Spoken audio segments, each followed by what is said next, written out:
All right, everybody. Good afternoon. Hope you guys are doing better than I am, although I think I'm starting to get a little bit better here. I might even stream tonight. We'll see. But we got a little bit of news to talk about from mostly yesterday, late last night. We got some updates. First, it looks like Rick Dennison is leaving to go to the Raiders with Kubiak. I don't really have a lot to say about that. I know he was our run game coordinator and an assistant last year. So I would say he probably did a pretty good job, but he was a Kubiak guy, so this isn't surprising. And it looks like everybody else is staying, Pete's and Outen. So overall, for a team that won the Super Bowl, we actually did really well this offseason. We lost a few coaches, but overall, we actually did a pretty decent job not getting completely pillaged. So not too upset about that, but that's not really what I want to talk about in this video. I want to talk about a news update from Adam Schefter. All right, guys, before we go any further into the video, I want to take a minute to tell you guys about my friends over at Sleeper. Sleeper is a one-stop shop for all your sports needs. Download the app to your phone. You can celebrate and chat about sports in real time with other users. You can get scores, news, and alerts with blazing fast speed. And you can play in daily fantasy leagues and win real money on picks contests. So enjoy sports together. Download Sleeper today, and don't forget to use my promo code SBN for up to a $100 match on your first deposit. Plus, they currently have a free $20 entry, no deposit required, just make an account.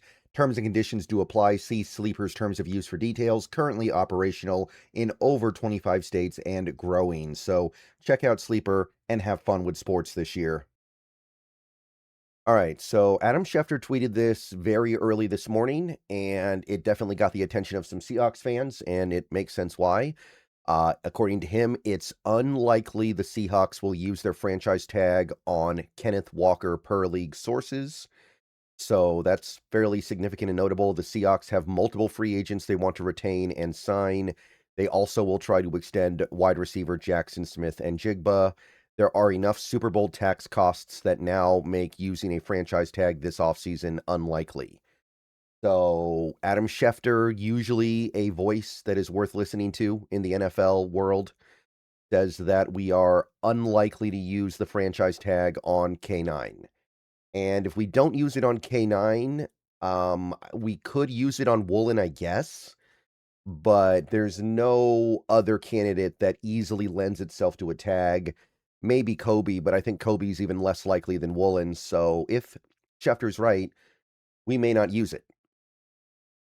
Now, a lot of people have read different things into this. Some people read this and their thought is, well, we're going to lose Ken Walker, is the implication. Other people look at this and they say, well, we're going to keep Ken Walker, but we're not going to use the tag, which means we're going to re-sign him on a new contract. Other people read this and they think, oh, we're going to use the franchise tag on somebody else. Other people read this and say, oh, well, this means that Ken Walker's asking for a ridiculous amount of money, and rather than turn it into an ugly public affair, they're just going to let him walk and live with it. Everybody's kind of got their own take on what this really will end up meaning. I do think that there are a lot of different angles from which to approach this. The thing to keep in mind here, and I want to be fair. I want to be clear on this. I like Ken Walker a lot. I think he's a very good running back. I think that we saw the best version of Ken Walker down the stretch of the season, last few games of the regular season. Maybe not the Panthers game, but other than the Panthers game and then the postseason, the Super Bowl, phenomenal player. However, we know that Ken Walker is not on the level of a Derrick Henry. He's not on the level of a Saquon Barkley or a prime Christian McCaffrey. He's not on that level, right?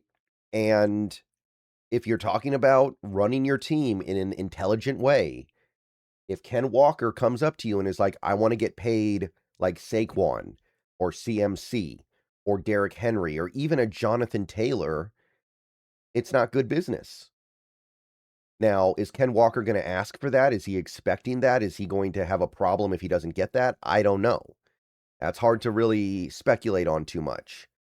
But if Ken Walker is looking for that, and he can make an argument to get overpaid a little bit here because he did just win Super Bowl MVP, then as an NFL team that understands that running backs, for the most part, are relatively replaceable, yeah, maybe you do look elsewhere. Now, I don't think that's going to happen. I think that Ken Walker has an understanding that he is not on that level of player. He's not a Saquon Barkley. He's not a prime CMC. He's not a Derrick Henry. And I don't think he's going to be looking for that kind of money just because he caught fire in the postseason. But I think what this tweet really speaks to is the understanding that this team is not going to move heaven and earth to keep him if he starts pushing up into that territory. Like Ken Walker for 12 million a year is fine, I think. You go up above 12 million a year, it's a little shaky. You get up to like 14 or 15, it's ugly. And look, I understand we're talking about a couple $1,000,000 a year on a salary cap that's over $300 million, but as an NFL team, you have to draw the line somewhere. You have to be willing to look at a tough situation and say, we're not going to establish a precedence of overpaying players just because we like them and just because it would be a little bit easier to keep them around than try to replace them.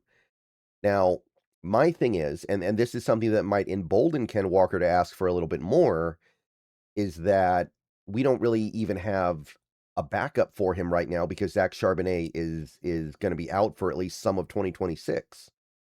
If Zach Charbonnet was healthy, I think the equation changes. But if you lose Ken Walker this offseason, and this tweet intimates that it's possible that you do lose him, right? Because previously, if you were thinking about using the franchise tag on him, there was virtually no chance you were going to lose him. But now with this, it is at least possible you lose him. You're trying to replace him, and you're basically trying to replace Charbonnet in one off season. Now, it's doable, but it's not going to be easy, right? Like, you're going to need a starting caliber running back out the gate, and you're going to need a change of pace back out the gate. And maybe by the end of the year, Charbonnet is ready to go back at full strength, but we don't even know that. So it's tough. It's dicey. And I do think that there are options, but there aren't a lot of options if you want to straight up replace Ken Walker in the backfield.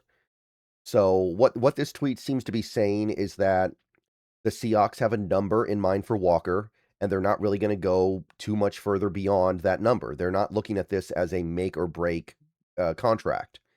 They feel like Walker can be replaced. And I mean, off the top of my head, Breece Hall, if Breece Hall is going to be significantly cheaper than Ken Walker, I'd rather let Walker go and sign Breece Hall. I think Breece Hall is on that level. And if Breece Hall is going to be a lot cheaper, then yeah, sign me up for that. So there's that element here. So doesn't seem like, again, this could just be public negotiations, but it sounds like this team is open to losing Walker. This is not some line in the sand, we will not lose Ken Walker situation. You also had this sentence in here. They will also try to extend wide receiver Jackson Smith and Jigba, which I think is a no-brainer. I think that's an easy one. Get him now while you can before the price goes way up.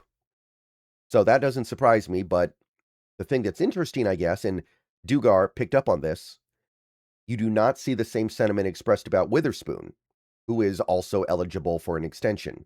So interesting. Could mean nothing. And Quandre Diggs did say that both will be a priority this offseason, but what does Quandre Diggs know, I guess? He's not in the front office. But it is worth noting that JSN was the guy that Adam Schefter shouted out. But I want to say this again, extending JSN will not have a significant impact on the salary cap for the next couple years. The JSN big cap hits are going to be years down the line. Same for Witherspoon.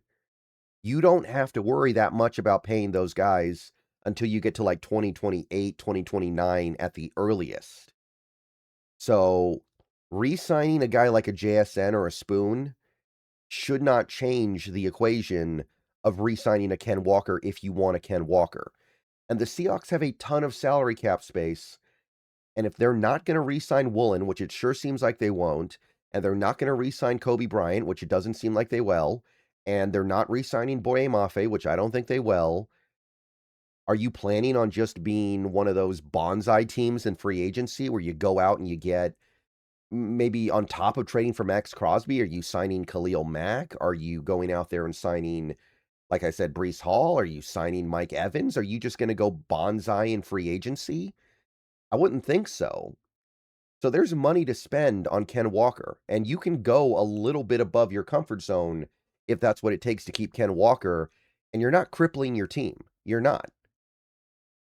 So I don't know how to read into this exactly. There are a lot of different ways to interpret this one.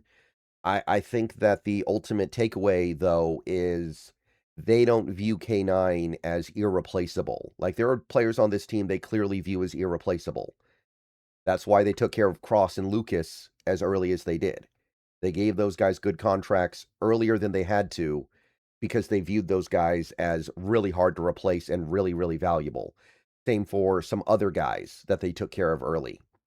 But Ken Walker's not one of those guys. And he is a running back. But again, for a team that wants to be run first in 2026, do you have the ability to replace Walker and most of Charbonnet for 2026?